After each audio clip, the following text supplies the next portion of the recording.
Welcome to the IWP podcast, coming to you live from the Institute of World Politics in Washington, D.C. I'm Jim Robbins, Dean of Academics at IWP, an accredited graduate school of national security, intelligence, and international affairs, offering a variety of certificates, master's degrees, and doctorates, both in person and online. You can check out our programs and our courses at our website, iwp.edu. There's a reason why you don't negotiate with terrorists. It only makes them more powerful. The same logic could apply to negotiating with student protesters, as Columbia University discovered. After displacing an initial pro-Palestinian student encampment, Columbia acquiesced to a second occupation. The students issued a set of demands. And note that these are never called policy recommendations or proposals or friendly suggestions, always demands. And these included divesting from Israel, an academic boycott of Israeli institutions, an end to buying up property in Harlem, no police on campus, and publicly calling for an immediate permanent ceasefire in Gaza. Columbia then entered into negotiations with the Columbia University Apartheid Divest, CUAD, coalition, but talks collapsed over the weekend. A letter from Columbia President Minouche Shafik pledged support for some measures, but none of the actual demands. The letter was well-crafted and reasonable, but the carrot came with a stick. Students were ordered to leave the encampment or face suspension. None of this impressed the Gaza Solidarity Encampment. A CUAD spokesperson denounced the days of fruitless negotiations and said that these repulsive scare tactics mean nothing compared to the deaths of over 34,000 Palestinians. At a press conference, Sweta Polat, one of the protest negotiators, rejected the promised university reforms and said that where we asked for amnesty, they gave us more discipline, and concluded we will not be moved unless by force. Polat believes that no matter what it comes to, we know we've made change, and she has a point. It was a mistake to negotiate with the protesters to begin with. This legitimized their occupation, raised them to the level of peers, and handed them unearned power. And once negotiations commenced, it was in the protesters' interest to drag the process out, dig in, and create stalemate. So long as they keep the process going, they can maintain and even increase their power. And to make the point, on Monday, masked, black-clad students smashed windows and barricaded themselves inside Hamilton Hall, hanging a banner declaring Intifada. This was another negotiation tactic, escalation. Of course, this prompted the reaction that the protesters wanted all along, but which should have come much sooner. NYPD entered the building from the second floor, and I don't know if you saw it, but it was a great tactical operation, bypassing the makeshift defenses the protesters had erected on the ground floor. And after a 2-hour operation, the building was cleared, as was the lawn. Around 300 people were arrested, although according to the Gaza Health Ministry, over 30,000 were arrested, mostly women, children, and minorities. There were some moments of levity in the occupation. Doctoral student Joanna King-Slutsky, which is a great comedy K name, didn't King-Slutsky open for Martin and Lewis on the Colgate Comedy Hour back in '52? Anyway, she demanded that the school feed the protesters, otherwise, they would die of starvation and dehydration. She called this basic humanitarian assistance. She then had to admit that no one was in fact blocking the insurgents from getting food, who were inside ordering pizzas.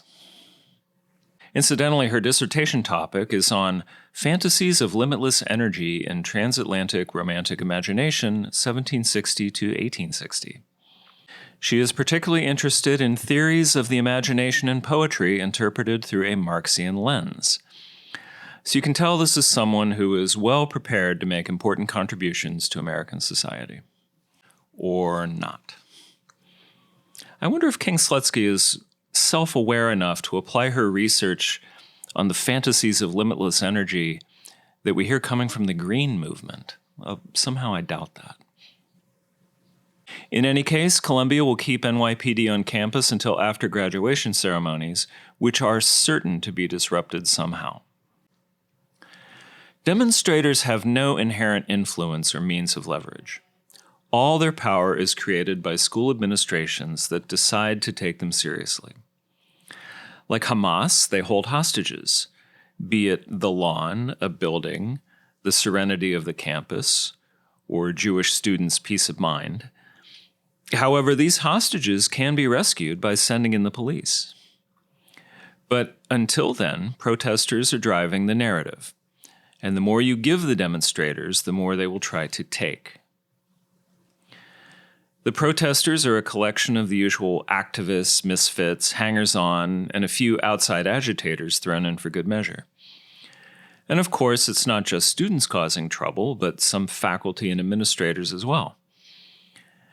These are people who offer very little to American society, yet have been granted access to these elite institutions and the privilege that comes with it.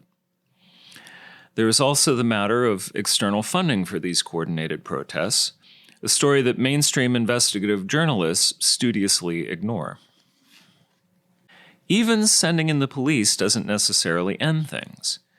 We saw this at UT Austin, where officers memorably arrived on horses and ended one encampment, then days later had to remove another one. The students ineffectively chanted, "Off our campus," and chanting is big with these activists, while police drag them off one by one. It's all remarkable theater. The kids know the police won't escalate beyond a certain point, so they feel safe enough to push the limits. They understand their arrests are mainly symbolic. They will face light charges, if any. I think most of the UT Austin ones were dismissed. And somebody will provide lawyers if needed. So it's all just LARPing until schools start talking about suspension and expulsion. Contrast events at Columbia and UT Austin with what happened at Northwestern.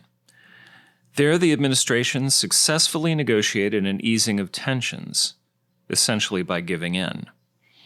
In exchange for dismantling what protesters called the Northwestern Liberated Zone, the university will allow discussions about divestment with the Board of Trustees, will be transparent about its holdings, and will support visiting Palestinian faculty and students at risk, whatever that means, providing funding for 2 faculty members for 2 years and the full cost of attendance for 5 Palestinian undergrads.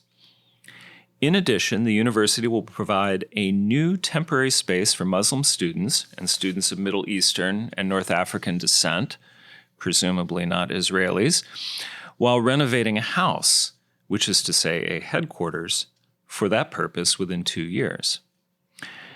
The university said that this agreement will help ensure that the violence and escalation we have seen elsewhere does not happen here at Northwestern. And that's true because they caved. Northwestern Junior Abhi Nimagata said, "No other university has been able to secure wins this great." So Northwestern is handing the demonstrators a new building, 2 dedicated faculty, and revolutionary cadre from abroad. And Northwestern has taught the students that all they have to do is erect tents, chant slogans, drum drums, and otherwise be annoying, and they can get anything they want. A very bad lesson. Northwestern, your days are numbered. Incidentally, I heard from relatives of a Jewish Northwestern student that the climate on campus is basically intolerable. And given the actions of the administration, it is easy to see why. Looking ahead nationally, graduation ceremonies are coming, which are the ideal stages for more of this radical theater. The worst case would be if the protests become even more aggressive. We've already seen acts of intimidation, bullying, blocking access, and making especially Jewish students fear for their lives. Recent experience with the Black Lives Matter protests show how quickly these Mostly peaceful mass gatherings can lead to violent behavior and destruction of property. This was the case in a previous generation of campus unrest, for example at Berkeley in 1967, where the People's Park protests escalated to the point where Governor Ronald Reagan was forced to send in the California National Guard. Reagan scoffed at the notion that college administrators had tried to use negotiations to maintain order, which failed, and said it all began the first time some of you who know better let young people think that they had the right to choose the laws that they would obey as long as they were doing it in the name of social protest. College administrators aren't necessarily the best people to deal with this unrest. This was never part of their job description. Their professional skill sets probably don't include this degree of crisis management. Their political dispositions may make them somewhat sympathetic to the protesters. They may even look at the drum circles, protest signs, chanting, and smell the clouds of pot smoke with a sense of nostalgia for their own days as student activists. But this unrest is something they brought on themselves by nurturing a collegiate environment that values social activism over serious education. They were the ones who downgraded merit and achievement in admissions decisions and prioritized equity and redress for supposed persecution. They filled their campuses with community organizers and professional victims, and this is what they get. It's predictable, really. The protesters understand the power dynamic at play. So long as they persist, they are winning. Negotiating with them signals weakness and rewards their obnoxious behavior. Until there are sanctions that will inspire fear in them, they cannot be deterred. Since they apparently have nothing better to do, they will occupy the campus as long as they want. And when they say they will not be moved unless by force, you better believe it. Thanks for tuning in. If you like this podcast, please share and subscribe. For IWP, I'm Jim Robbins. Join us next week for another edition of the IWP Podcast.